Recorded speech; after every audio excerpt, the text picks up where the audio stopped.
Hello, everyone. Welcome to another episode of the Benji-Sales live chat. It is so good to be back. It is so good to see everyone. Hello.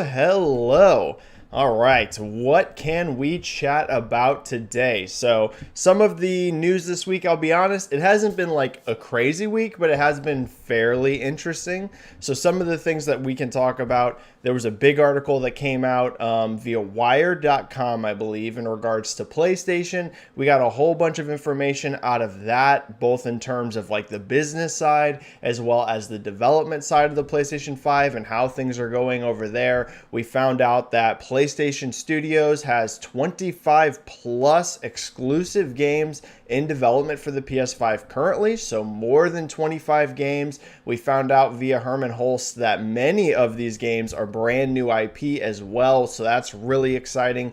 We can talk about that lineup. Is it enough games? What do we think that these games might be? Which studios could they be coming from? What new IPs, etc., etc. There was also, of course, some stuff sprinkled in there in regards to the sales side of the PlayStation division. For one thing, one of the big highlights, of course, was that PlayStation 5 has sold 11% more software during its first 5 months than PlayStation 4 did. So we can talk about that. We got a whole bunch of financial earnings results from various publishers, right? Including EA, including Activision, or not Activision, sorry, EA, Ubisoft, Capcom, Square Enix, etc. So we can talk about that. Some of the big things that we found out in there, first of all, Apex Legends is doing absolutely insane for EA. Like Apex Legends is completely on fire. That game is killing it. So it's now generated over $1 billion in net bookings. The game, it had over 12 million weekly players during Season 8, which was its biggest season yet. Really, this quarter in general was the biggest quarter ever for Apex Legends. So Apex Legends is just on fire for EA. Square Enix had a great year. They had their most profitable and also highest revenue ever for the gaming segment of Square Enix. So a really good year for Square Enix. Capcom, we got some updates from, right? We found out that Resident Evil Village, Resident Evil 8, shipped over 3 million copies at launch, makes it one of the biggest launches ever for the Resident Evil franchise.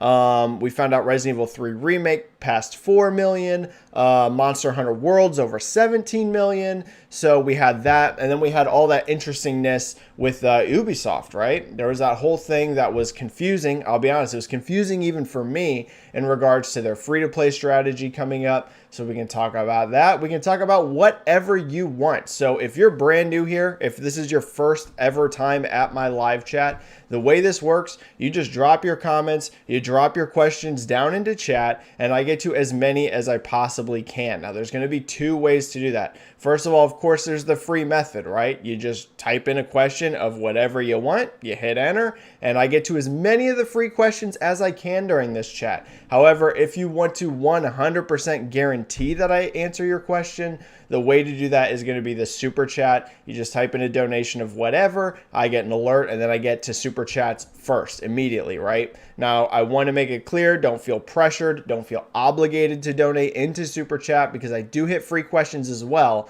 However, that super chat's going to guarantee that I can get to your question. And yeah, I think that's pretty much it off of the top. So there's one thing that I do want to hit here before I dive into your super chats. Figured we would just get this out of the way at the very beginning of the chat, right? Because it did cause some drama online. So I want to talk about this really quick, and then I'm going to start hitting your super chats. Red Dead Series here asked, Benji, why did you suddenly block Daniel Ahmed on Twitter with no follow-up from you? Seemed kind of sad. Okay, so for anyone that missed this, ZHugeEX is what many of you would know him as. I know that's not how you pronounce it. Before I get questions, I say ZHuge because I think it's funny.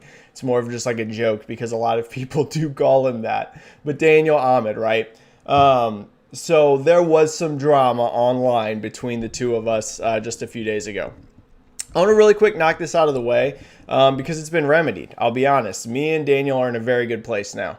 So, Daniel is someone that I've considered personally, at least a friend for a very long time, years, many years. I can tell you, me and Daniel just had, and I'm going to keep this private, okay? So you ain't getting no juicy details out of respect for him, out of respect for me. But one thing I can tell you is me and Daniel had, I think, the best conversation we've had in over a year, right? Like well over a year, probably a year and a half or more. Honestly, I think it was the best conversation we've had in a long time. So everything with me and him is completely remedied. It's completely fixed. It was one of those things, right? I think everybody at some point in their lives has had, interesting personal situations. This was one of them. I should have never blocked him. I want to make that clear. That was a mistake on my end. I should not have done that. However, there's no need to worry about it. There's no need to be stressed about it. There's no need to think that we're fighting or anything. Me and him are in a very good place now, okay? So I just want to make that clear before people start asking tons of questions about that, before I get tons of more comments on Twitter and DMs about it. No, we are in a great spot. Everything's hashed out. We're great, okay? We're good. So we're going to move past that. And now we're going to start diving into those super chats. But I wanted to get that out of the way first. Okay. Big Fresh 37 here with a $2 super chat. How much is the demo for Scarlet Nexus gonna help? Well, it definitely has potential to, okay? Here's the thing. Scarlet Nexus is a new IP. New IP, of course, is always a little bit risky at launch because people don't know what exactly they're getting out of a brand new game, right? Of course, as we all know, when a game is a new entry in a long-running series, there's all this excitement for it and everything because you kind of already know, at least if you like the franchise or not. New IP is always going to be risky, and I'm personally a fan of demos. There's been a bit of like mixed feelings, I know, within the gaming industry itself. There has been people at publishers that feel that demos hurt sales, actually. I think if a game's really good, that a demo actually can boost sales. Now, of course, there's also the complete inverse. If your game's bad, a demo can definitely hurt it. There's just no question about that, right? If people are downloading a demo for a game, it plays terribly or whatever the issue is, that's going to turn some people away.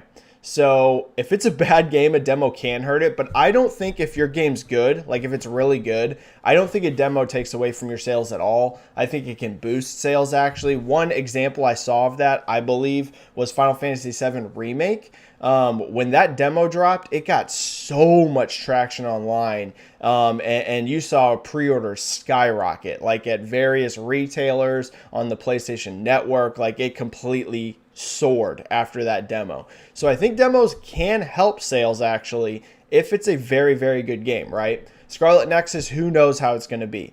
I think that it looks good, right? Like everything I've seen on Scarlet Nexus to me actually looks very intriguing. This is a game that I'm very interested in buying if it's good.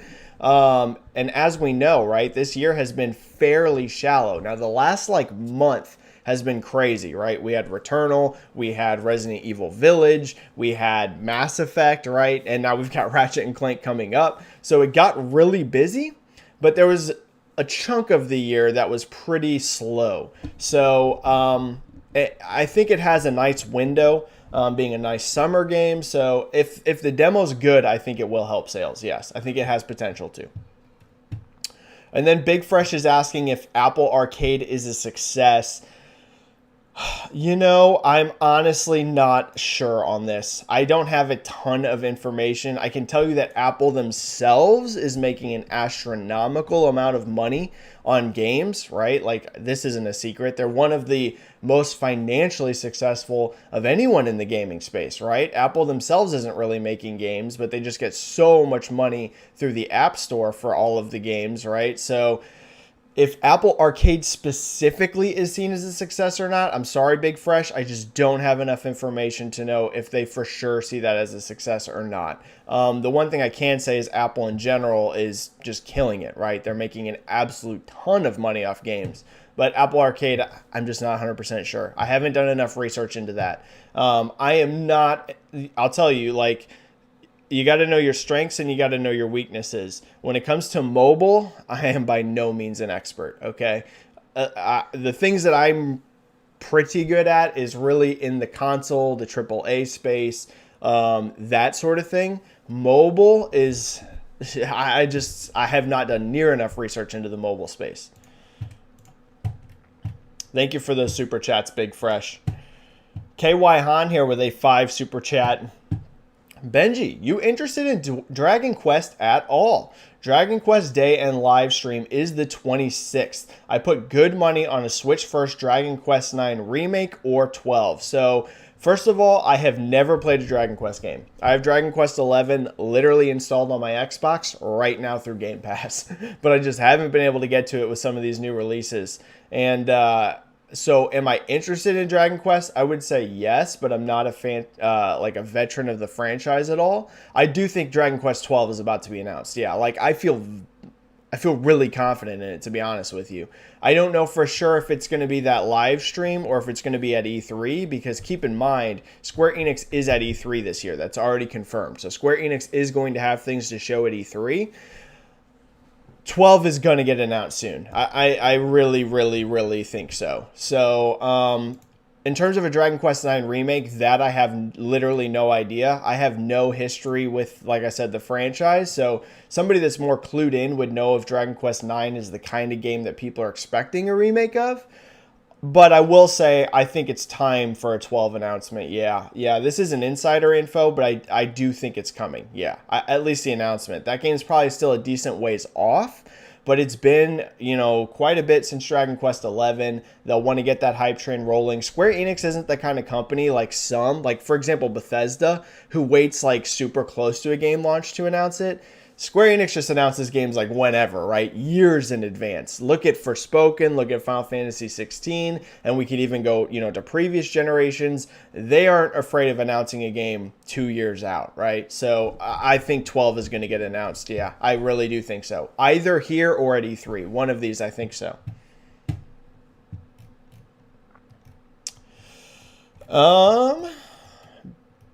Big Fresh 37, with another super chat. Holy cow, Big Fresh. Thank you so much. That's multiple super chats.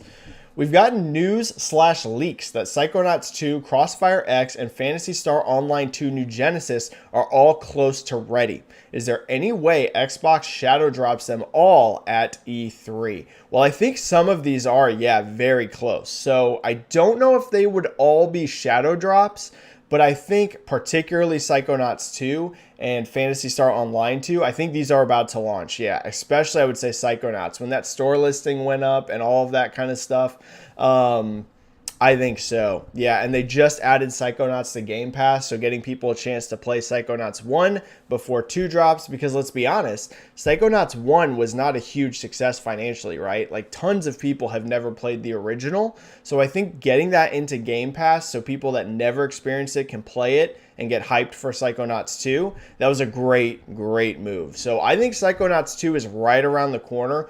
Crossfire X was a game that was actually already supposed to be out and that got delayed, so that can't be too far away either, especially as Remedy has many projects in the works right now, right? So they're going to want to be wrapping up Crossfire to start moving on to some of these other ones.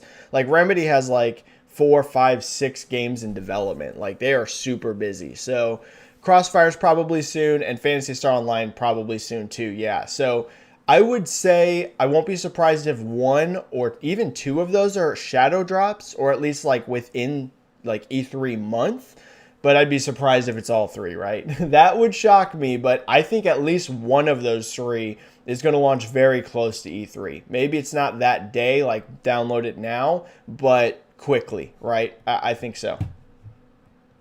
And then one other last one here from Big Fresh. Holy cow, I think that's 4 super chats. Are you going to apply at Giant Bomb with a smiley face? That's super humbling that you would even suggest my name in there with, the Giant Bomb crew. I'm going to say no. Giant Bomb's awesome. I think they're such an industry staple and they're amazing. But I don't have the same kind of history with Giant Bomb that some people do, right? Some people are like super attached to Giant Bomb.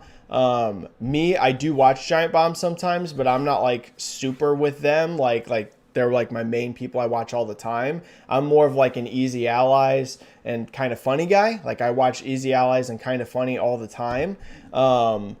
So those if some kind of crazy opportunity ever came up to work with one of them, like even as a one-off, right? I'm not saying like actually like become an Easy Ally or become someone on Kind of Funny, but to even like, guest on one of those shows, I would love to do something like that. Giant Bomb, I just don't have the same kind of history with. And also, let's be frank, I'm not as big enough of a personality, I think, for some of these people. I'm getting a decent following. I think I'm at 23,000 now on Twitter, but they're probably looking for people that are more experienced, right, than someone like me. But I really appreciate that. I wish Giant Bomb all the luck in the world. It's a bummer so many people left, and they're great. So I hope continued success for them. Okay, Super Chats are cool. Yeah, there's still some more people asking about Daniel because more people came into the stream. I'll continue to answer it quickly throughout the stream because I know people are coming and going, and I know this was a hot button issue. Y'all, me and Daniel are completely good. Like I said, me and Daniel are in a better spot than we've been in well over a year, okay? Well over a year. I don't think we've had as good of a convo as me and him just had in probably a year and a half or more. So we're good. He is no longer blocked. He's not blocked. I should not have blocked him. It was a mistake. We've hashed out whatever it was, and we're good, okay? I'm not going to go into private details on this, but we are good. Just know that we're totally good, okay? It's over. So no need to worry about that.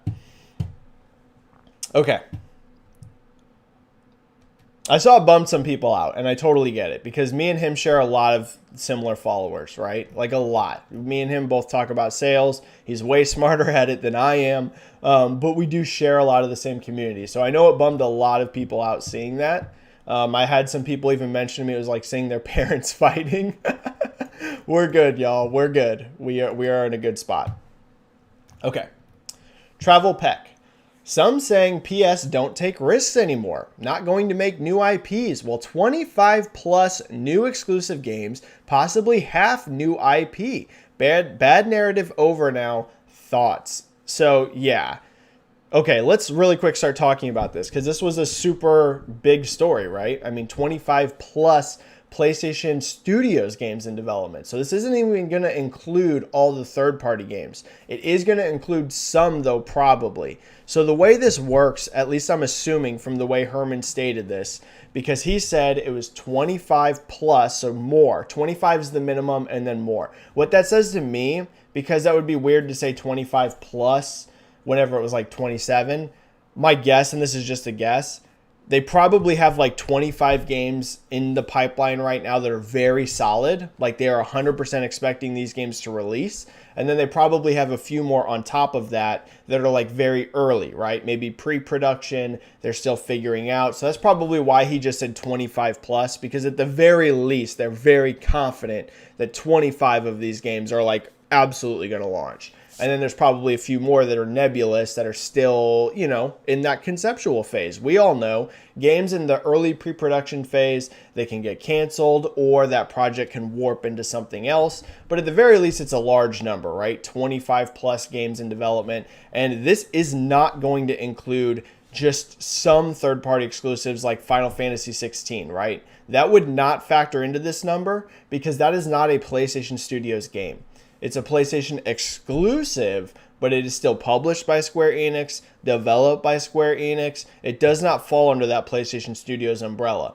However, it should include, I'm assuming, something like Returnal, right? Where it was developed by a third party, but PlayStation's the publisher, PlayStation's the one funding it, so it becomes a PlayStation Studios game. For example, when you boot up Returnal, it gets that whole PlayStation Studios, splash screen. Final Fantasy 16 is not going to get that because, and neither is Forspoken, I would assume, because Sony's not developing it and Sony's not publishing it.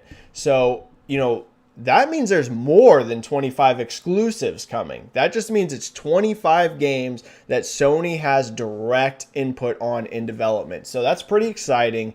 And the other thing was that, yeah, it was like, I think he said nearly half are new IP. So here's the thing. I think it's partially true that narrative that Sony's completely risk adverse, this should kill most of that, right? Half of your upcoming slate of 25 games or nearly half being new IP, that means you are making a lot of gambles because a new IP is a gamble. That said, I do think there's still some truth in that Sony might not still be greenlighting things that they feel has a very low ceiling for sales, right? So, because that was really what like the original Jason Schreier piece was about, that this keeps going back to. Some people took it as in like Sony's never going to greenlight new IPs anymore is what he's saying. They're only going to make sequels.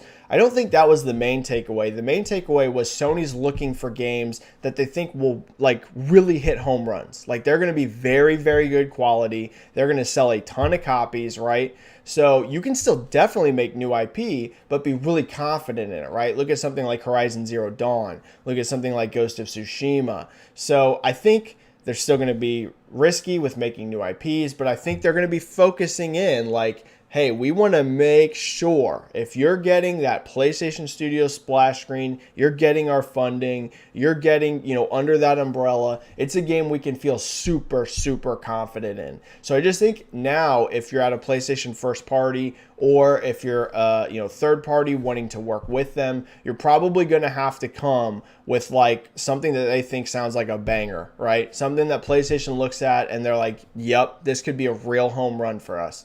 So I think it's that. I think it's not that they're going to be completely risk adverse. It's just they might not fund things that they think like just won't sell or just won't be successful. You know what I mean? And no one ever really does that, like funds a ton of projects that you think are going to bomb.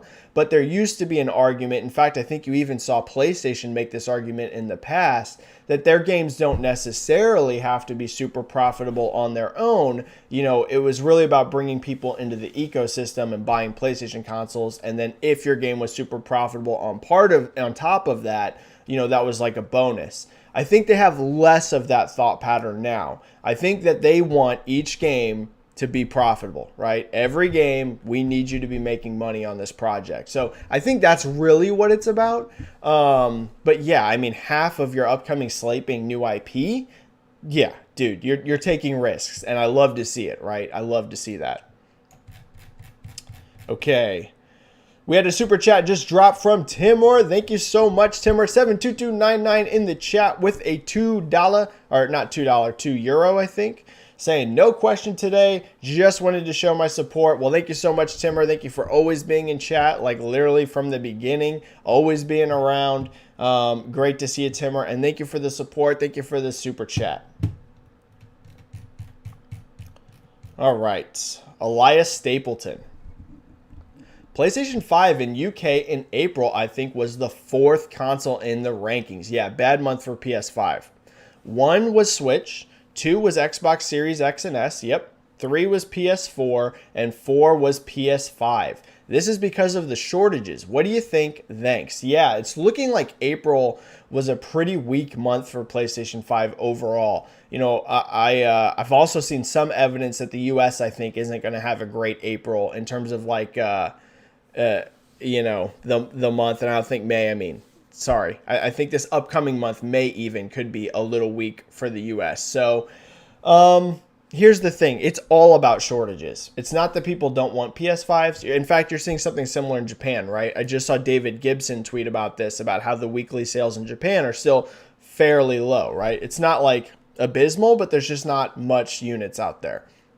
It seems that Sony had a huge March. So somehow they were able to manufacture a ton of units for March. In fact, NPD, the US March data, was huge for PlayStation, right? They had an amazing month. But it is looking like that they're starting to hit a wall again in terms of supply. So, yeah, it's tough. Keep in mind, yeah, PS5 had a weak month in the UK in particular, it looks like. I mean, even the PS4 outsold it. But that's not a demand thing, so people shouldn't panic. They shouldn't be like, oh my gosh, PlayStation's dropping. It's literally just, hey, if they had more units, they would have sold more consoles. It's just still constant sellouts. You saw Sony, a report from Bloomberg say that Sony told analysts, behind the scenes, that they don't expect shortages to improve until 2022. Like, up until next year. These shortages they think are going to last into 2022. So it's tough. I know that Jim Ryan said in this Wired article that he's hoping that summer and fall see improvements, which I think they will, but we're still not going to be out of shortage territory. Not until next year. So, yeah, it's tough. Splendid89 saying, my boy, what is up, Splendid89? Best mod in the business. Iber Romero. New IP with Raymond Studio. New IP with the ex-Bungie developers. Do you think PlayStation has more unannounced new IP collabs? Rumor is Remedy Control Team is working in a PS game. I remember when Shuhei Yoshida visited Housemarque, now it's Returnal, and he visited Remedy. I think they are doing a PS exclusive, and do you think Sony will make a huge splash in their conference in June? So definitely it looks like there's a lot of new IP coming, right? Like he said, 25 plus, nearly half of those are new IP. You're going to think that that's at least probably 12 new IPs in there, right? If nearly half and it's over 25, I would say probably at least 12 new IPs in there. We know Bend has a new IP on the way. That's like their next project. They're working on a new IP because Days Gone 2 did not get greenlit. So they have a new IP coming. What do I say? So, yeah, and then there's other first-party teams, you know, besides, of course, Bend that's making new IP. I don't think that's a secret. So there's also going to be other first-party teams within Sony making new IPs. And then there's also going to be, yeah, these third-party partnerships like Jade Raymond's new studio, et cetera, et cetera. So Remedy could be making an exclusive. I think somebody out there said that they heard a rumor about that was valid. I can tell you I don't have any insider info on that, but it wouldn't surprise me. Here's the thing we know. It does seem that Sony and Remedy have become pretty friendly with each other. Like you said, Shuhei Yoshida went to visit them. Control had marketing rights on PlayStation, and in fact, it also got DLC, if I'm remembering correctly, quicker than Xbox did. So it seems that they have a pretty good relationship there, which makes sense to me because Remedy does make the kind of games that PlayStation loves. These are really narrative-heavy games, these third-person games. So yeah, that wouldn't shock me at all. I don't know for sure that Remedy has an exclusive new IP coming to PlayStation, but I would not be shocked. Wouldn't surprise me in any way. Comic Geek. Hello there, Benji. PlayStation announced they have more than 25 PlayStation Studios titles in the works. Doesn't that number seem a bit low considering they have 33 teams and second-party studios? So it's more than 25, so that's just like the minimum. And I don't think it's low. No, I don't think that's a low amount, to be honest with you. Because keep in mind, like, is it going to match the output that Microsoft can potentially hit here soon? You know, Microsoft is still in that phase right now where they are, you know, delivering still fairly slow, right? Like, let's be honest, the PlayStation 5 has more exclusive games than the Xbox Series X and S do. It's just the facts. So PlayStation is still hitting more rapidly. However, Xbox has so many teams now that, I mean, I truly do believe that in like 3 years, they're going to actually have more releases than Sony. Now, does that mean that they will be better quality than Sony? I'm not necessarily saying that, right? We need to see what happens.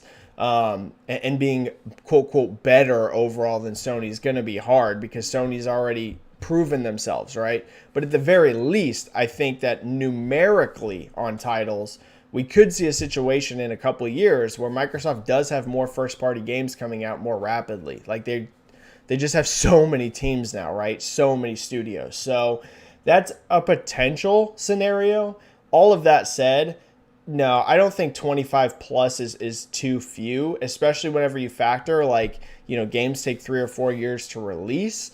If they already have that many in production, you're probably looking at 3 or more big exclusives per year for the PS5, not counting, again, this isn't going to count things like Final Fantasy 16, right? Or Deathloop or Ghostwire Tokyo. This is like PlayStation Studios titles. So I think they're good. That sounds like a lot of exclusives to me when you also factor in third-party, deals like we see with Final Fantasy and stuff. So, no, I think they're fine. They're in a plenty good spot.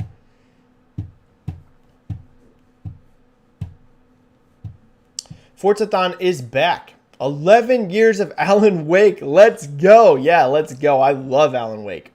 Hope it gets the FPS boost treatment. Not sure if 360 games are eligible or a remaster for all platforms soon. Forzathon, I theorize that there is a remaster coming on that. Again, no inside info. Alan Wake just got removed or is about to be removed from Game Pass, by the way. Like, that's about to leave Game Pass. So that was interesting to me, because it used to be an Xbox exclusive. Well, I guess it technically still is, right? It never came to PlayStation. So yeah, that still is an Xbox exclusive.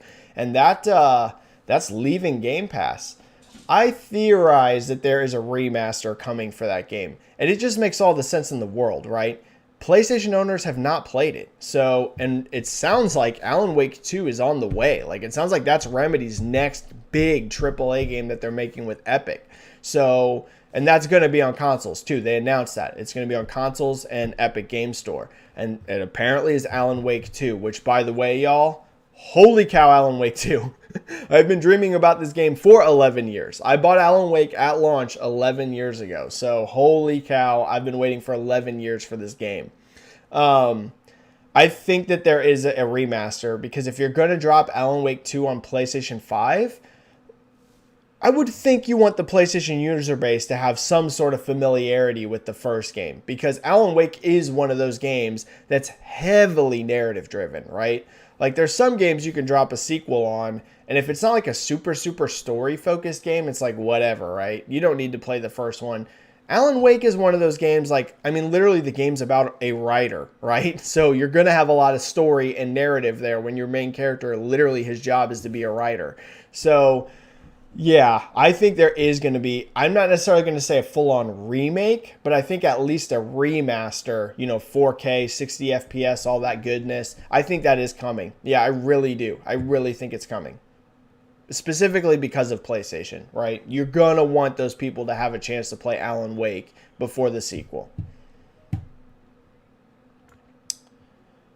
Javier Culper here. How huge do you imagine God of War Ragnarok will be? Huge. And the quality of that game will be. Do you think in this gen we will see the next myth of God of War? Egypt, or will that be for PS6? So we know that they did toy with the idea of Egypt at one point, right? I'm pretty sure concept art even got published of that. That would be interesting. Here's the thing. I think we're at the very least going to get 3 Norse games. I would highly doubt that Ragnarok, and we all know it might not necessarily be called Ragnarok. Could be, we don't really know. But the next God of War game, right? That's not going to be the last one in terms of Norse mythology. I don't think you would start a whole new pantheon of mythology and move away from Greece if you're going to go only 2 games and then go on to the next one, right? So at the very least, I think you get 1 more Norse God of War game. So if, and this is a big if, they continue to do this whole, we're going to go through multiple pantheons of mythology, right? We're going to finish out Norse and then we're going to move on to another one because we know they've toyed with that idea before and they actually did it with the Norse thing. If they did something like Egypt, I don't think you would see that until, PS6, right? I don't think that's going to happen this gen because there will probably be 2 God of Wars this generation, and the next one should be another Norse game after Ragnarok. So, yeah, if they do something like that, I wouldn't expect that until the next PlayStation. King Lizard. If Spider-Man 2 releases in 2023, do you think it's possible when Spider-Man 3 releases in 2026? It will be a cross-gen title like Miles, or do you think it will be PS6 only? I've answered this one before. I do think Spider-Man 2 is 2023. It just makes sense in terms of timelines, right? Could even potentially be 2022, to be honest with you. So don't be shocked. Don't be shocked if Spider-Man 2 ends up being a late 2022 game. I would say that's 2022 or early to mid 2023. I don't think that would be a late 2023 game because Spider-Man 1 came out September 2018. 2022 would be 4 years of development, and you had Miles Morales in between that, but that was not the full Spider-Man team. That was just like a chunk of devs that kind of went over to the side to work on Miles, while another part of the team continued work on Spider-Man 2. So, that very well King Lizard could be a 2022 game. Like that absolutely could be their big holiday 2022 title. So don't be surprised by that. But as everything, it could get delayed till 2023. So will their next one after that, Spider-Man 3, would it be cross-gen or PS6 only? Tough to say. It really just depends. I think this generation is going to be really long. Really long. Look at how tough it is out the gate to even match demand. Y'all, we're not getting PS6 in the next Xbox for 8 years, I don't think. I think this is an 8-year generation, yeah. So just buckle in. I don't think you're going to see the PlayStation 6 or the Xbox, whatever, for like 8 years. Yeah. So this gen's just starting. I wouldn't rush to start talking about next gen anytime soon. No time soon. They can't even make consoles enough right now to sell to people. They're not going to be rushing to make a new generation anytime in the near future. If anything, you will get mid-gen refreshes again, to be honest, depending on how long this generation drags out. 7 to me would be the absolute shortest. You do not see a new generation before 7 years, in my opinion.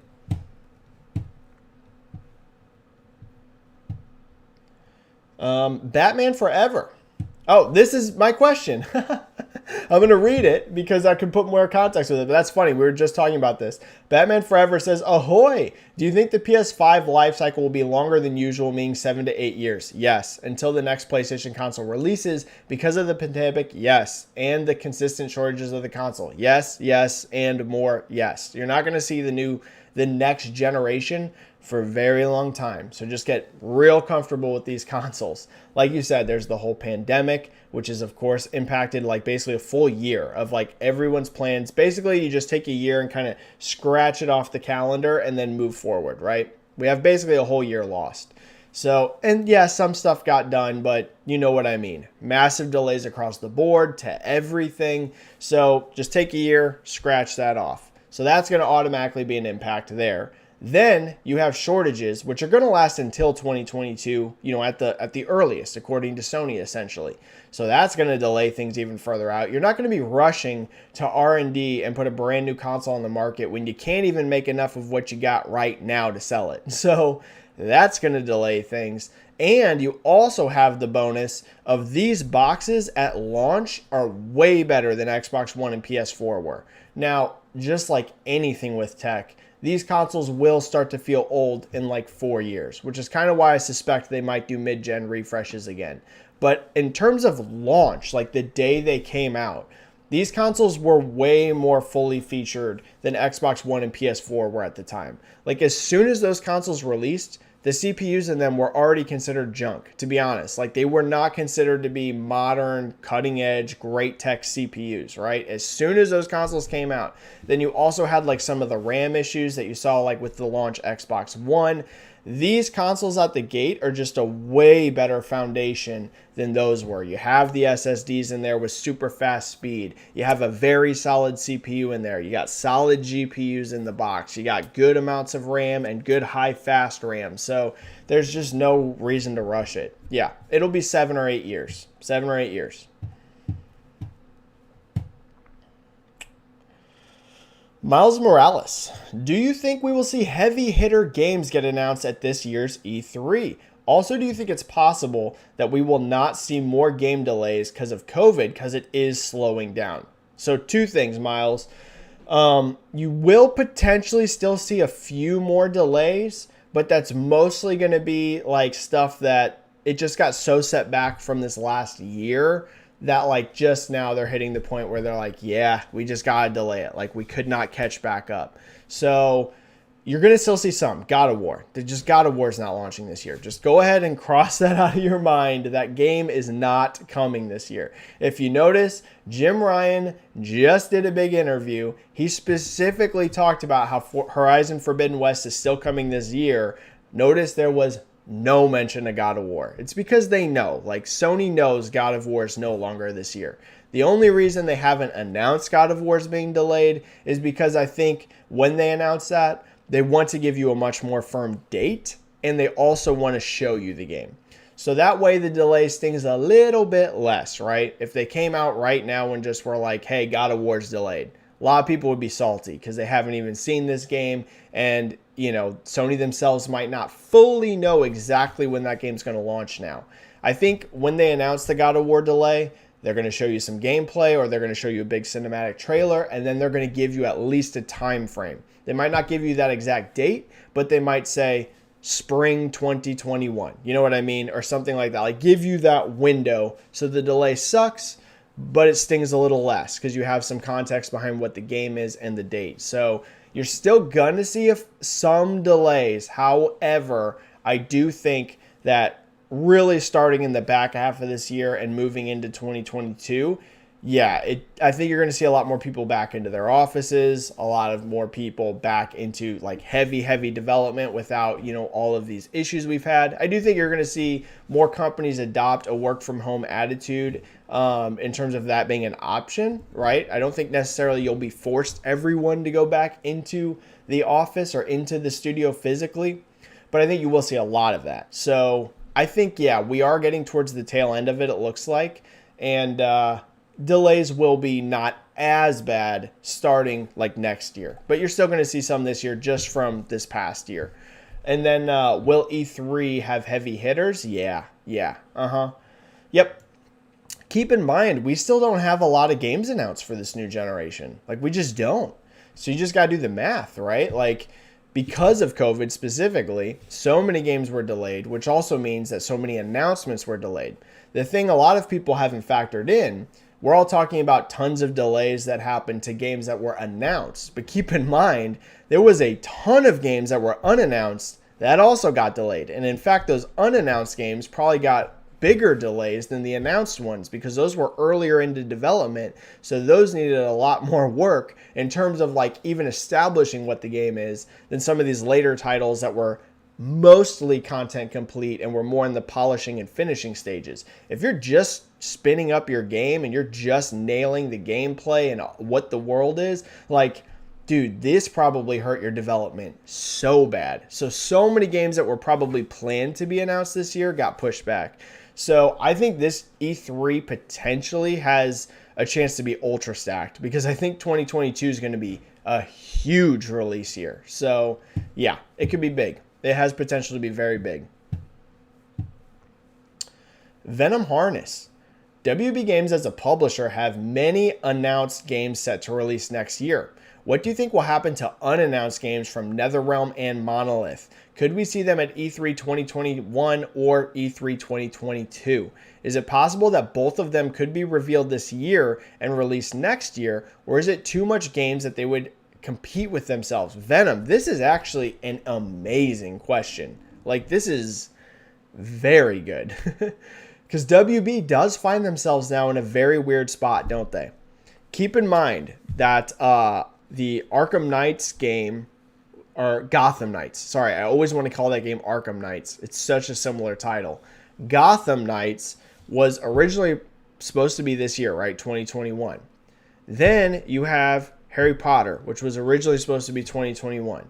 If those games would have both hit 2021, and then next year your plan is to have NetherRealm, is to have Suicide Squad from Rocksteady, and is to have possibly the Monolith game, like that all works out, right? You got 2 really big, great games this year. You got 3 really big, great games next year. Like, boom, that's like publisher heaven, right? If you're a third-party pub getting 2 to 3 big AAA games a year, you're going to feel really good about that. But since those 2 games got delayed, what if all of a sudden you find yourself where you got 5 games set to hit in 1 year? That's a lot, okay? And that's the problem, Venom Harness, that a lot of publishers are going to find themselves in. So much stuff got delayed out of this year that, like we've been saying, 2022 could be insane for new releases because so many games. So it's a great question. Here's what I'll say.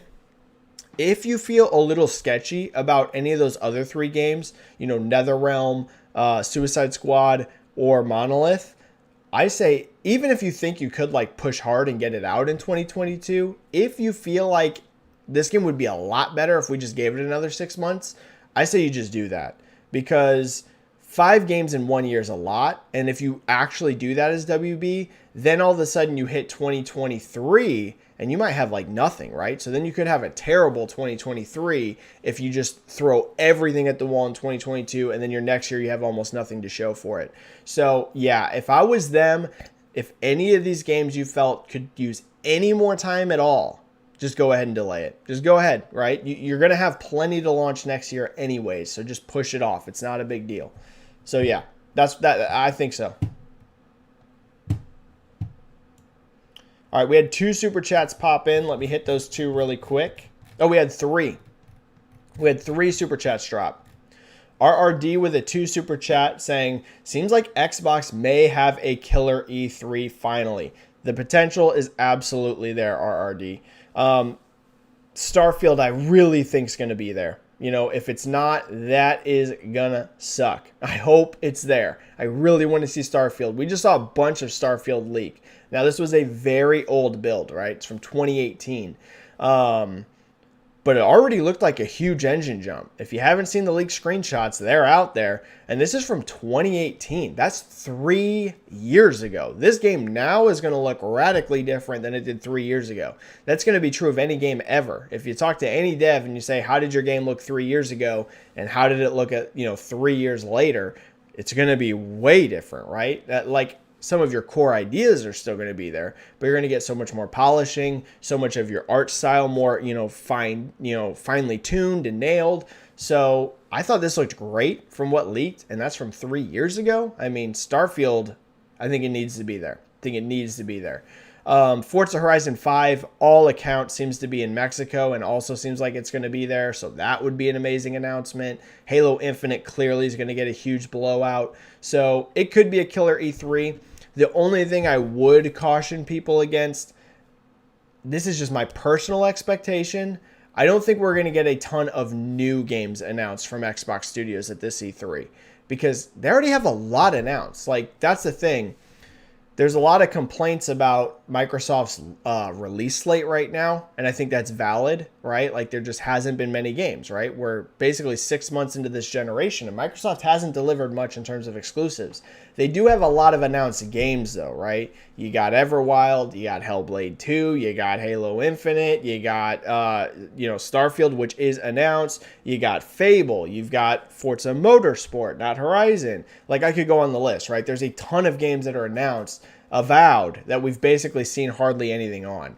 So I suspect, and this is just a guess, this E3 is probably going to be more focused on showing you some of these games that they've announced and giving more context behind what it is, because so much of those announced games were basically just a CG trailer or a very small snippet of what this thing even is.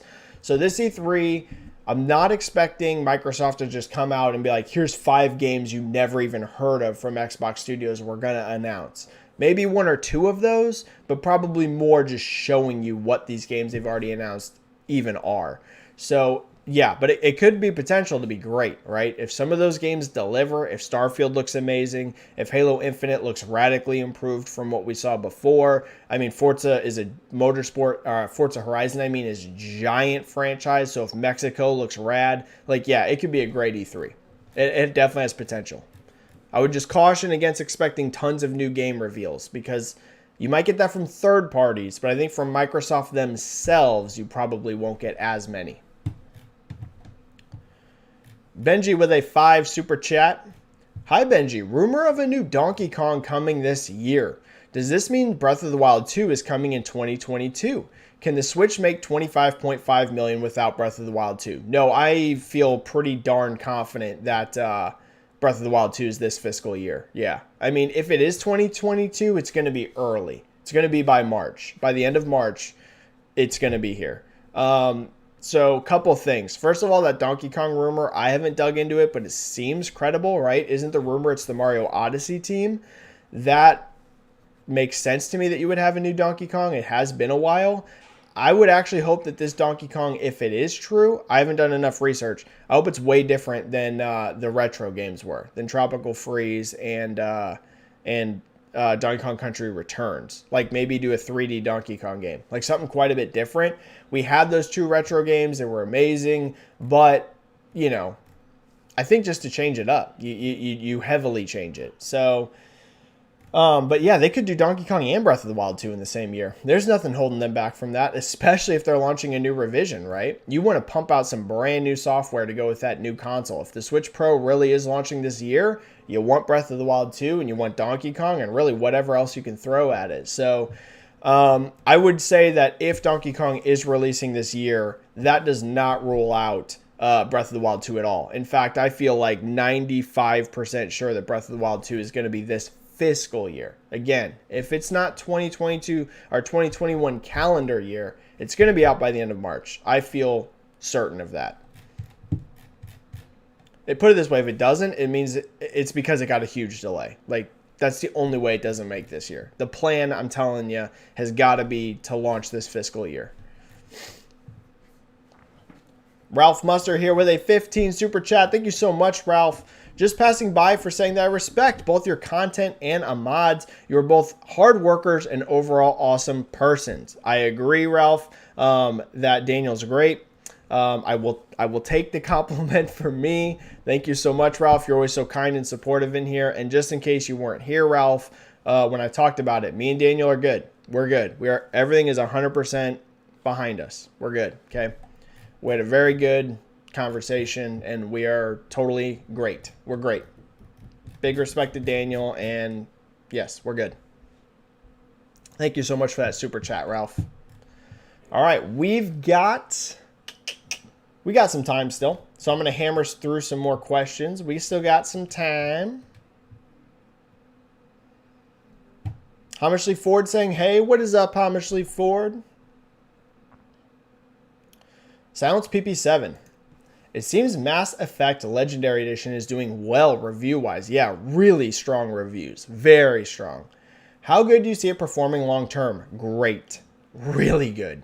And what do you think is the next big remaster collection waiting to happen from EA or another publisher? So first of all, yeah, reviews for Mass Effect Legendary Edition are like through the roof, right? Last I checked, it was over 90 on Metacritic and over 90 on OpenCritic. Now, who knows if that's going to hold, right? Because there weren't a ton of reviews in. That said, most of the people that I follow on Twitter that are doing reviews in progress, like I know they're reviewing the game for publications right now, pretty much almost all unanimously seem super positive about it as well. So even if it falls below 90 Metacritic, this isn't going to fall much, right? It's going to be like high 80s, I think, at worst, right? Worst case scenario, you might be looking 87, 88, 89. These are still amazing reviews. I don't think that's shocking because I mentioned in one of my tweets, like, the original Mass Effect trilogy had ultra high reviews. Mass Effect 1 is at a 91 Metacritic. Mass Effect 2 is at a 94 Metacritic on PC and PlayStation and a 96 on Xbox. That's insane. And even Mass Effect 3, which was the one that was, obviously clearly the most mixed on reception, that was still an 89. So it's like these games critically are loved. The original trilogy, not Andromeda. So really all this had to do was be a quality remaster, and you're going to get strong reviews because this trilogy is amazing. The original 3 games are incredible. I think it's going to sell extraordinarily well for a remaster. I don't know that we should go out and expect this game to come out and sell 10 million copies, right? I'm not saying anything like that. But for a remaster, I think it's going to kill it. I think it has a good window. Again, think about it. There's not many new RPGs out there, right? There has been some new games. There's been Returnal. There's been Resident Evil Village. On Switch, we saw things like Pokemon Snap. But we haven't really had many like just new RPGs dropping. So if you're an RPG gamer and you either loved Mass Effect in the past or you've never played Mass Effect, well, boom, here's 3 high quality games dropping for you to play right now. I think it's going to do really good. Yeah, really good. And my hope is that this will get a lot of new players introduced to the franchise to get that hype rolling for Mass Effect 4, right? We know that's in development right now. Who knows if BioWare will be able to deliver? I love so much of BioWare's history, but let's just be honest, they have been in a very rough patch, so there's no guarantee Mass Effect 4 is a home run. But the good news is I think this will sell well and bring a lot of people in, so if Mass Effect 4 is good, it could be a massive hit. Dark Detective, another great person, great friend, super knowledgeable. Dark Detective saying, hey, Benji, glad I'm able to catch your chat live for once. Yeah, no kidding, Dark. What is up? What do you think of Ubisoft's moves to create more free-to-play games? To me, it sounds like they try to emulate what Activision did for Call of Duty with Warzone as free-to-play offering alongside annual premium titles. Spot on, Dark Detective.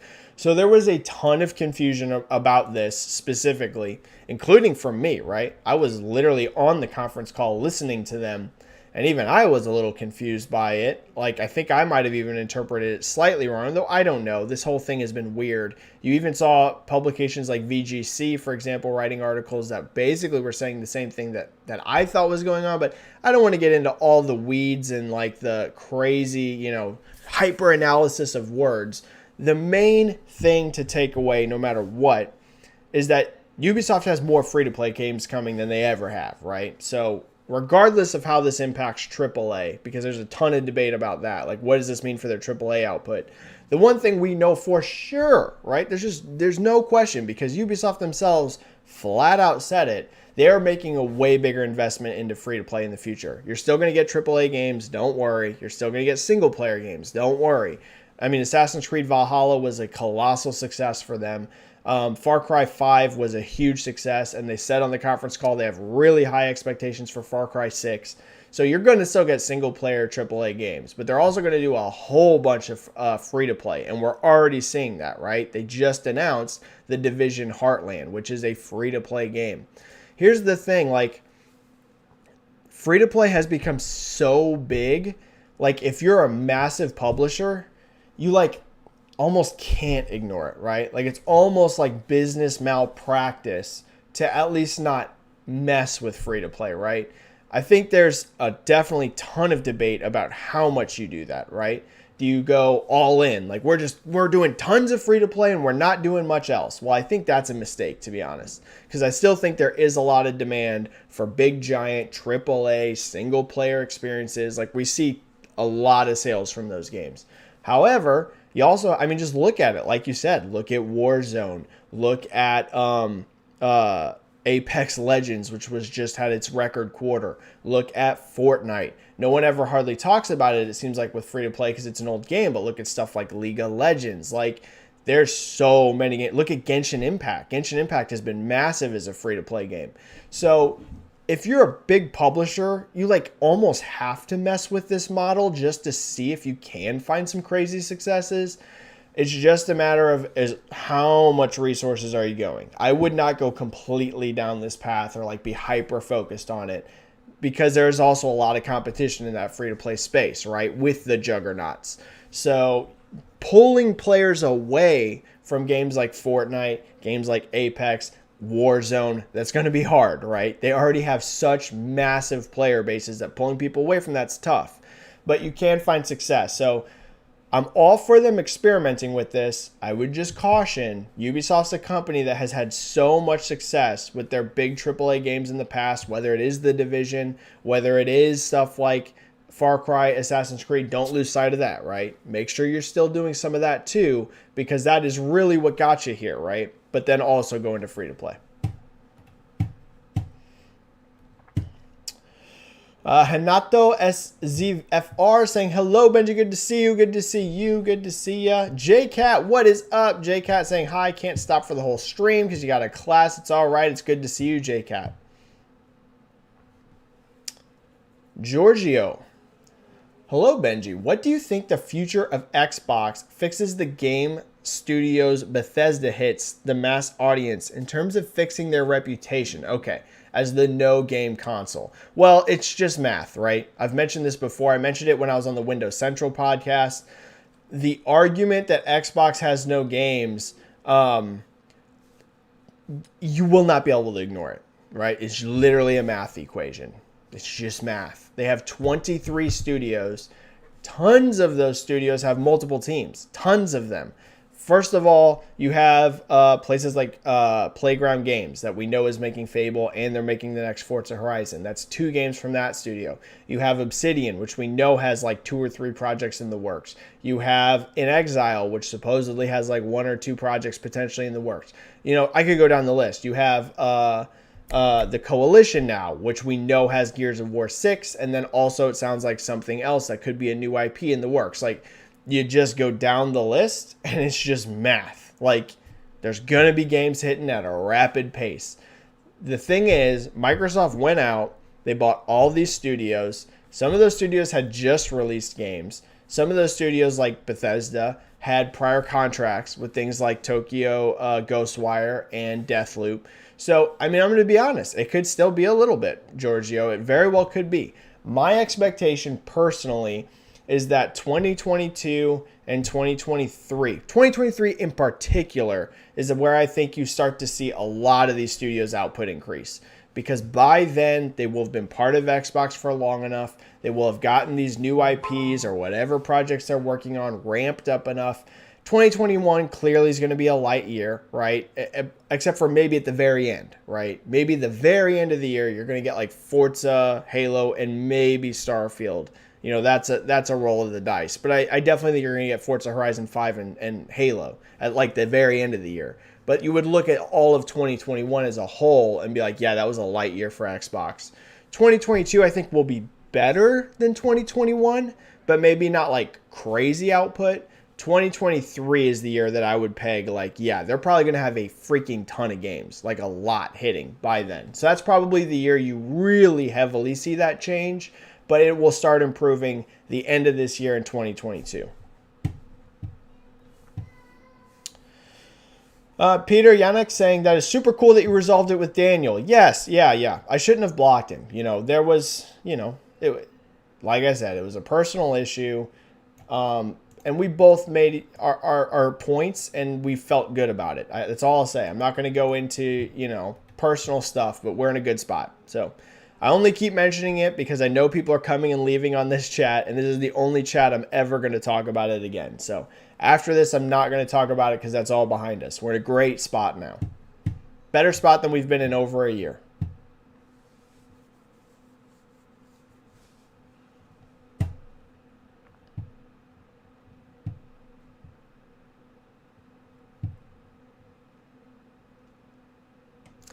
Jack saying, do you think it's concerning that PlayStation just announced 25 plus exclusives while Microsoft still hasn't announced 25 first-party exclusives since their acquisitions?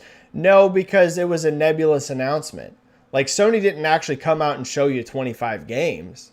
Like, it would be one thing if Sony came out and, yeah, they, like, showed you 25 games. Then I'd be like, whoa, yeah, that's a little alarming that they have that much, like, that's so far along they can show it. No, if they have 25 plus games in development, that means some of these games are 3 years away. Like 100% that's what that means, because the dev cycle is at least 3 years. So no, not by any means. No, I wouldn't say it's alarming at all. Not at all. If anything, all it should do is give you confidence about Sony's future roadmap, but it's not like a bad Xbox thing. I mean, Xbox has a freaking ton of games coming too, so no, I would not interpret it that way at all.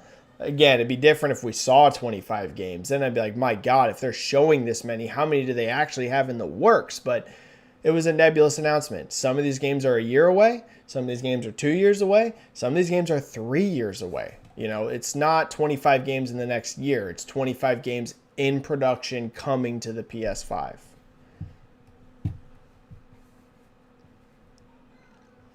Ooh, Dark Detective again. Great question. How many units do you think Biomutant can move this year? Dark Detective, I feel like that game could be a big success. It's had this like really weird build-up cycle in that, the game was announced so long ago now, and it's taken like so long to get here, but it looks really interesting. Like almost nothing out there looks like Biomutant. The characters look amazing. Like it has such a cool art style. Looks like it's very cool with the big, large environments. I could see this being a success. Dark, I think some of it will depend on reviews just because it is a new IP, first of all. And also, the dev cycle was so long that I think some people, even if they are interested in this game, might be slightly on the fence because it's taken so long. They might be like, ooh, I just want to make sure that quality is there and it didn't take this long because the game's a mess. But if reviews are good, I think this could do really, really well. Yeah, I think it could be definitely a multi-million unit seller. And I would say particularly, I think this game's going to do well in Europe. This seems like a game to me that could do better in Europe comparatively than it does in the US. I could see it being successful in the US as well, but I think this could be a big hit in Europe. So Dark, I don't know an exact number, but I would say if the reviews are good, I think it's going to be a multi-million unit seller. Yeah, I think it's going to sell multi-millions. Yep. I don't know if we're talking like, 5, 6, 7, 8 million, but I think it can sell a few million if the quality's there. There's definitely interest. There's no doubt there's interest in it.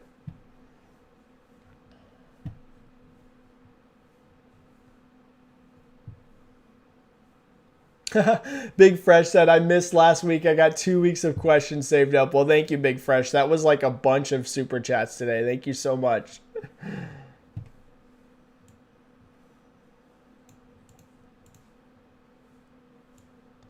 Parmeet Singh saying, kind of funny how Xbox has so many insiders, yet Sony has a tight seal on everything except maybe Jason Schreier.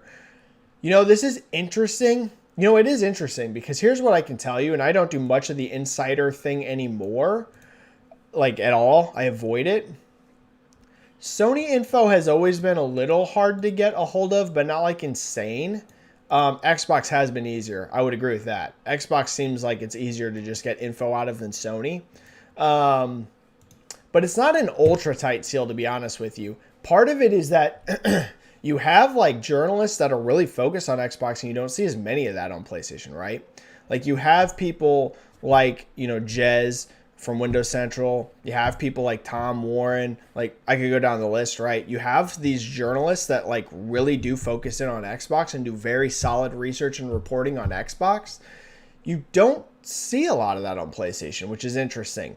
Like there's a ton of PlayStation fans. Don't get me wrong, tons. There are tons of them.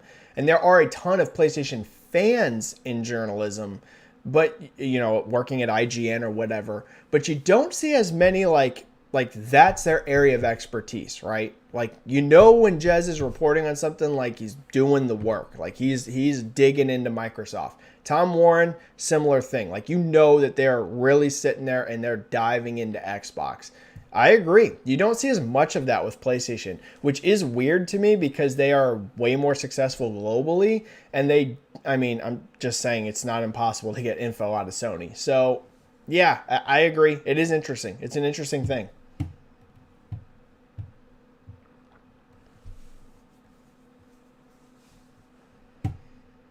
Ooh, we got an MMA question. Let me hit a quick MMA question because I love them. Hello, Benji. Quick MMA question. And don't worry if you're just here for games. I don't take long on MMA questions, but it's my second favorite thing. Video games and MMA. It's literally my two favorite things. Who do you have between Charles Oliveira and Michael Chandler tomorrow? It's a hard fight for me to predict personally, but I lean a bit towards Oliveira. So to me, this fight is a coin flip. The betting odds are also basically a coin flip. Michael Chandler is a very slight underdog, not a huge one, but he is slightly an underdog. I'm picking Chandler by KO round 2 or 3, but it could easily go the other way. Here's the one thing I will say. I don't see any scenario that this fight's not a finish. Someone's getting finished in this fight. And it's going to be either Chandler knocking out Oliveira, or Oliveira could TKO him or could submit him. Here's the thing I can tell you. For people that haven't followed Chandler's career, his submission defense is incredible, okay? Now, on the flip side, Oliveira has more submissions than any fighter in UFC history. So, Chandler's submission defense is excellent, but if anyone's going to submit him, it's going to be Charles Oliveira.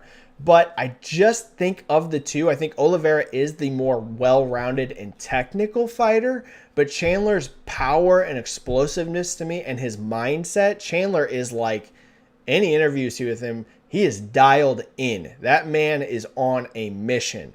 So I just think he's going to have the edge. But, it could go the other way. Someone's getting finished. I will be utterly shocked if this goes to submission. To decision. I'm picking Chandler round 2 or 3 KO, but it could go the other way for sure. All right, Super Chat just dropped.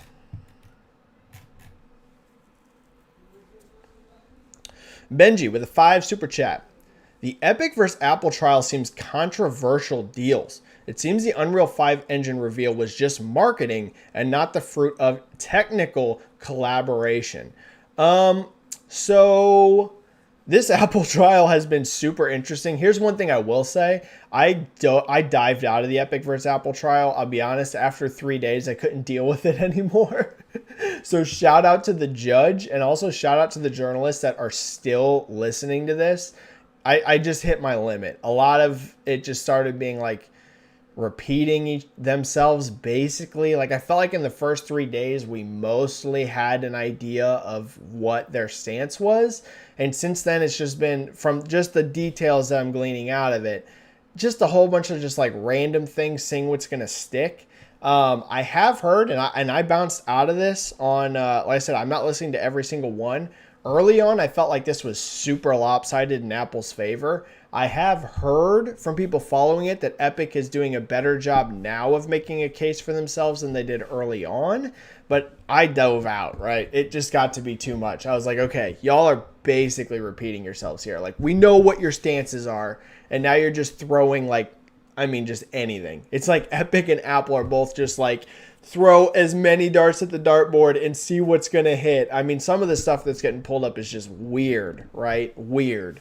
So, who knows how this is going to end up now. There's definitely some controversial stuff in there. I mean, no doubt, right? There's no doubt. Some of the stuff that was going on with PlayStation and crossplay was real weird. Here's the thing I'll say. None of this should be surprising to you. Businesses are going to act like businesses and what's in their best interest, okay? Now, are some businesses going to be more, pro-consumer than others? Sure. But at the end of the day, a business is out for their own best interest, and that's any of them, okay? Some of them might have better marketing about it. Some of them might tell you the story, more cleanly than another one. And I'm not saying that none of this is sketchy, right? I was not a fan of some of the stuff that went on with the crossplay stuff with Sony, right? I'm not saying they're excusing them. But what I'm saying is it shouldn't surprise you. Like, you could pull a lot of skeletons out of any company's closet that consumers aren't going to be loving, okay? You're going to act in your own business's best interest. So, yeah, in terms of Epic and Sony, here's the thing that's weird about it to me. The weirdest thing I would say about Sony and Epic is, on the surface, they seem like to the outsider before this, they seem like super close. Sony's investing into Epic. You had the Unreal Engine thing there. But then behind the scenes, it's a little more contentious. And actually, also, it seemed like, weirdly, Phil and Tim Sweeney were being a little bit like more friendly than some of the stuff that was going on between Epic and Sony. So it is weird. But I wasn't shocked by any of it. Like, nothing that came out of this, I was like, oh my God, what? It just sounded like businesses operating like a business. Oh, we just had a super chat drop. Toke Finn here with a 100 DKK super chat saying, glad to catch another of your streams. Thank you so much, Toke. That is super kind of you. Thank you for the kind words. No question there. If you have a question, make sure to drop one and I'll make sure I hit it since you gave me that super chat. But thank you so much. That means a lot to me. I love doing these streams. Love them. They're my favorite. Okay, I'm going to hit 10 to 15 minutes of questions and then I have to go. Okay. So 15 at max, could be 10, but then we're out of here. We have Crystal Keyframes and Honan Felipe. I just see them right here asking, hi Benji, how's Returnal selling? And then Honan Felipe saying, yeah, no news about Returnal sales yet. What we can see is it seems like it's not exactly lighting the charts on fire. However, I also don't think it's like a bomb. Some of the stuff that came out of the UK, I think it had 60% digital split. So the launch actually looked a little bit better than it looked originally with just physical. Just physical sales were a little low. Yeah, Returnal's physical only sales were like, ooh, that's not super impressive. I think digital did make up a lot of ground. Now, is this like a huge home run? I'm going to just say no. At least we don't have any evidence of that yet. However, I don't think it looks like a bomb either. One thing we also saw from the PlayStation Network charts is that this game on PS5, at least, with only 1 day of tracking, it hit top 5 in both the US and Europe with 1 day of tracking in April. So, I mean, that says that digital sales, at least on PS5, are looking pretty strong with it if it did that in a day. So, I think that we just don't have enough info yet to fully say how Returnal's performing. Right now, if I just had to give a prediction off the limited numbers we have, right, and I'm just forming this basically off of UK, Japan, and the PSN charts, I would say it could end up like a modest performance. I don't think this game's going to end up being like a huge bomb. It also doesn't look to me like it's going to be a huge home run. So I think it's just going to be okay, right? Now, compared to Housemarque's previous games, this could be their biggest hit, right? That would not surprise me at all. But, you got to put that in context compared to other, flagship exclusives, if you will. I think it's just going to be a modest performer, right? Put it this way, something like 2 million now to me seems very hard. Maybe it's performing way better than we think in a certain market. Maybe all of a sudden we get a bunch of data for the US and it blew up in the US unexpectedly or something like that.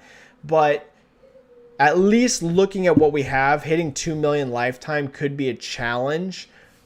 I do think it can get to a million though, possibly. We just need more data, okay? I'm spitballing here off of limited numbers, but you're kind of getting the range I'm feeling for this. Kind of just a modest performer. They could come out and say it's already past a million, right? We just don't have enough info. Wouldn't shock me, but I would be a little surprised. It doesn't look like it's already sold a million looking at markets like Japan and the UK. So it would mean that it must have really blown up in the US. Or just some other markets in Europe.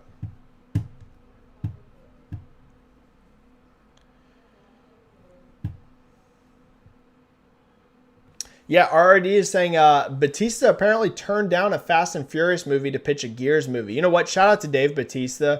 That dude is dedicated to Gears. Like, you want to talk about somebody that wants to be in Gears of War. And I respect that, right? That to me says like it's somebody that actually really cares about the source material, right? If you're just an actor that does not care at all, right? You're just getting randomly cast. That's one thing. Dave is out here working to try to get Gears made, and he's been doing this for years, saying he wants to play Marcus Phoenix.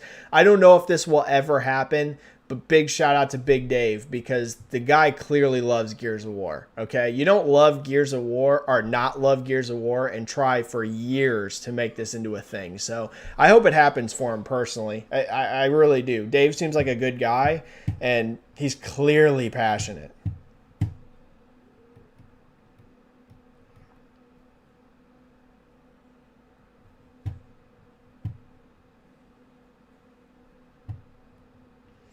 Oh, yeah. Big Fresh is saying COVID numbers in Japan are worse than ever, unfortunately. Yes. Even though COVID is winding down in many markets, we're not in a scenario where it's like, everybody's just past COVID. In fact, I know a lot of parts in Europe are still struggling too. And like you said, Japan as well.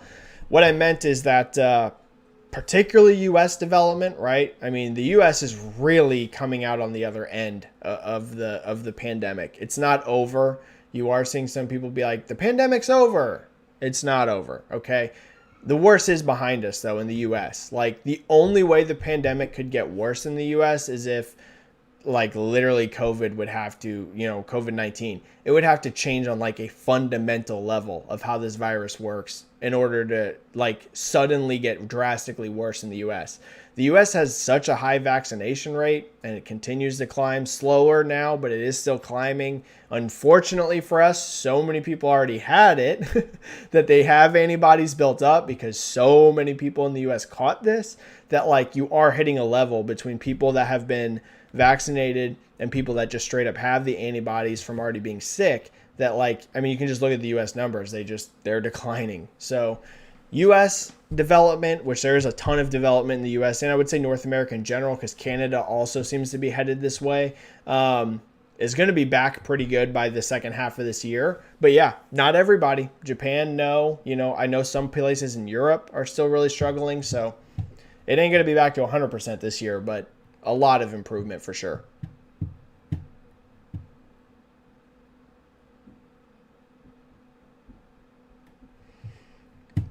Ooh, here's interesting. Sash, I know that Grubb was just doing a show and I didn't watch it, but he just said, by the way, in case you missed it, Grubb said no Elden Ring at E3 and no Starfield launch in 2022. Ooh, that sucks. Likely a big reveal at E3 for that one, though. That sucks. I'm not surprised, though. Doesn't shock me at all. I will be surprised if Starfield's not at E3. I'm just going to say that. Here's my thing. If Starfield's not at E3, what are they going to fill their E3 with? You know? That's the big question to me. Because I think some of these games that they announced are still so far off that they're not ready to be shown. I'd be shocked if you see anything on Avowed. It seems like, even though Fable's been in development for a while, it seems like that's not probably ready to go either. Maybe like a small trailer, but I don't think you're going to get like a big gameplay blowout. Like, can you really build your whole E3 show just around Halo Infinite and Forza? You know, Horizon 5? I don't think so. I think you need a lot more than that, especially because, like, yo, this is the first E3 of the new generation. Like, we've had E3s about this gen before launch, but this is the first E3 post-launch. So you want to really get people hyped that haven't gotten their new consoles yet to jump in as soon as they can. So I think you need Starfield here. I really think so. I'll be shocked if that's not here. And then I hate to say it, I'm not surprised about Elden Ring either.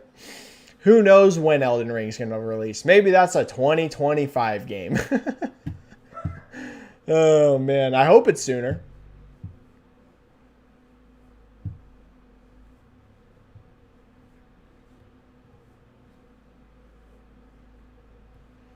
All right.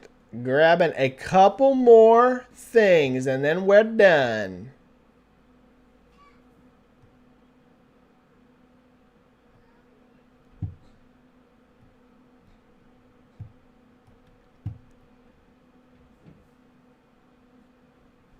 Danger Man saying that PS5 got restocked in the UK this week and then, of course, sold out. Yep, doesn't surprise me.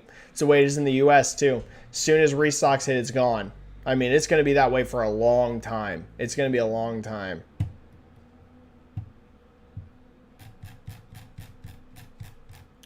Oh, Split End 89 just dropped a 2 super chat. Thank you so much, Split End. You're the man. Saying, you're going to get one of those new PS5 controllers. I'm going to buy them both. Honestly, they look awesome. I'm going to buy both of them. I don't need them. I have 2 of the regular white DualSense controllers. I'll probably sell one of those. I mean, it's in like perfect condition. I want to keep one of the white ones, and I definitely don't need 4 controllers, but they look really freaking cool. I'm going to get them both. Yeah. I like red controllers as it is, and the all black looks sick too. So I'll sell one of my white ones, buy those 2, and yeah. Yep, they look amazing.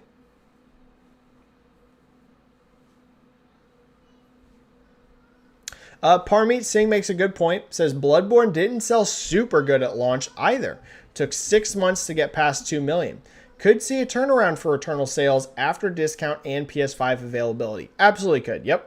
Like I said, I don't want to write Returnal off as like some kind of failure or anything. My guess, and this is just a guess from limited data, probably a modest performance, right? Modest isn't the end of the world. Could be a bomb. I don't think it looks like a bomb. I don't think so.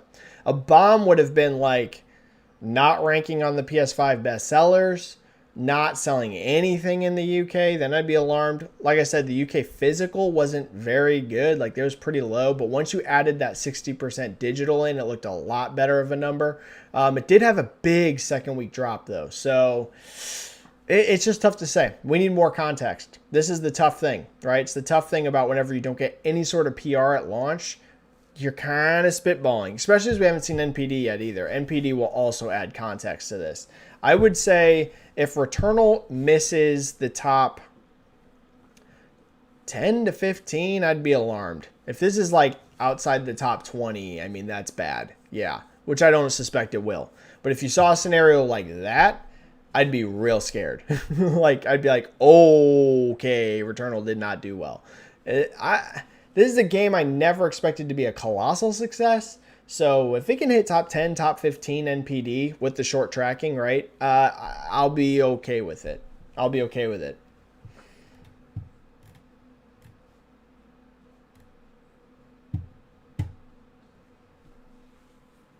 Toke Finn saying, my guess is Forza Horizon 5 is ready. Halo Infinite is fall. Wolfenstein 3 might be ready. And then Jose Contreras saying something similar. Doom 3, Wolfenstein 3 maybe. Yeah, too early for Doom for sure. Wolfenstein 3 can't be far off, so that is a good point. Wolfenstein 3, though, I'm very certain is going to be multi-platform. That's not going to be a Bethesda exclusive game. An Xbox exclusive game. Because that game was already, like, super far into development, supposedly, right? Assuming that they worked on, that even Wolfenstein 3 is a thing. But if you just look at the timeline, that game would have been way far into development by the time Microsoft acquired them. And the 2 games before that were both multi-plat. I suspect that Wolfenstein 3 is not going to be an Xbox exclusive. I could see Wolfenstein 3 being the last of the multi-platform Bethesda games. I could absolutely see that. So Wolfenstein 3 probably isn't super far off, but I don't think it's exclusive to Xbox either way. But yeah, I mean, Forza Horizon 5, the rumors are it's like, yeah, it's ready to go. I mean, multiple people are saying it's Mexico. It's not even just one. So, like I've said before, anytime you see multiple people with the same information, it's usually a decent, not for sure, but a decent sign that a rumor is true. And you're seeing multiple people hint at Mexico. So it's probably launching. Supposedly that's cross-gen, and then Halo Infinite, the crown jewel, with Starfield next year. I mean, it makes sense. It makes sense.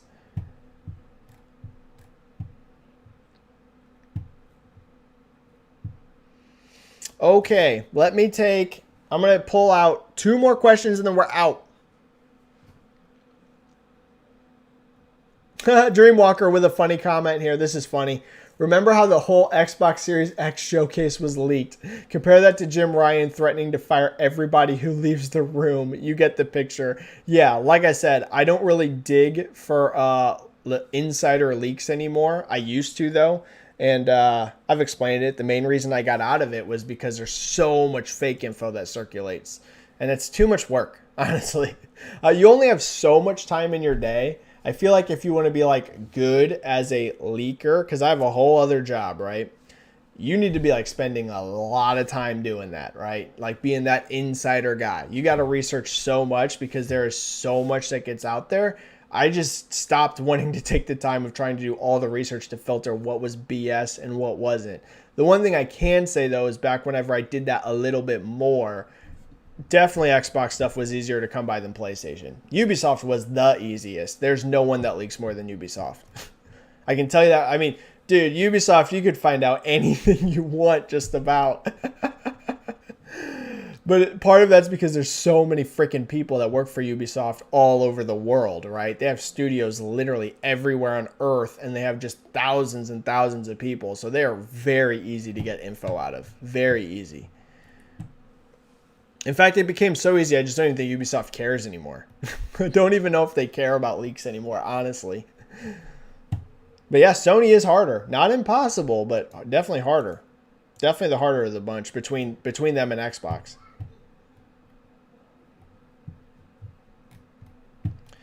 Okay, I'm going to pull one more, and we're going to bounce.